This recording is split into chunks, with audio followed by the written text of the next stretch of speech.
Hey guys, it's Ben, Pro Se Coach here in Texas. I have my super cool hat on today, just because I felt like I needed it for this Thursday. Not gonna be a long video. I wanted to talk to you real quick about e-filing. It's not hard, okay? But you can get a little lost in it. And in the comments below or in the description, I'm gonna put a very specific URL that goes to kind of a legacy e-filing provider.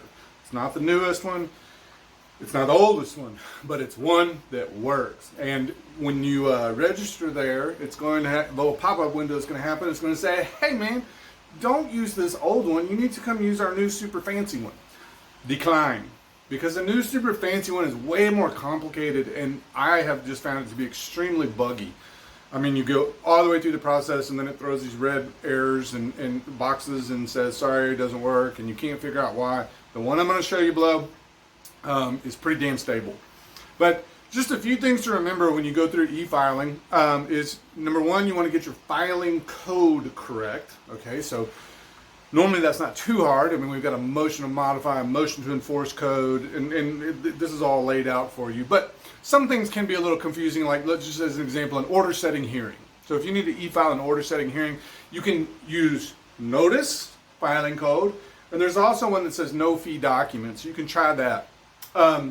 Anyway, and then be very careful with your service people. There'll be a list that you'll see of people that are involved in your case. Your ex's lawyers. I hope you don't have a lawyer, but if you have one, amicus, stuff like that. Make sure that the appropriate people are going to get the documents that you're filing. Also, when you're in there, let's say, let's say your ex has a different lawyer, a new lawyer, okay? You can go over to the right-hand side, it's the Actions button that drops down. Add new service contact, boom. Takes you 2 seconds. All you gotta do is add first, last, and email, and that will add them to your case. And then lastly, when you send it, you're immediately gonna get an email that says filing submitted. Okay, that just means it hit the courthouse. Now, like in San Antonio, where I'm close by, this can take literally days, but for them to review it, and then you'll get an email that says filing accepted. That means it's live, okay?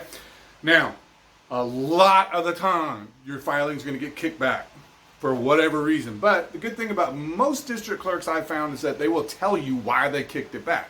So you'll get an email that says filing rejected, and then hopefully you get an email from, or they'll be in the notes section, and it'll say, hey man, you used the wrong filing code. Make sure you use this one.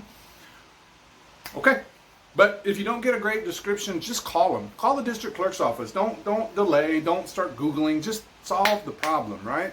So just call them and say, hey, I just e-filed. Y'all kicked it back and it doesn't tell me anything. Tell me what's wrong with it. And normally they'll answer you.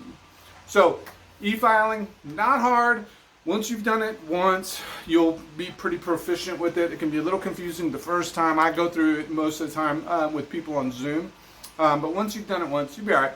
And don't be intimidated by it, and don't use the new one because it sucks. All right, that's it for today. You can always find me at prosecoachtx.com. I'd love to talk to you. I do free consults all day. I have 6 of them today, so I've been busy, but I'd love to talk with you, and I'd love to work with you if you, to go on the journey with you. So anyway, you guys have a great rest of the week.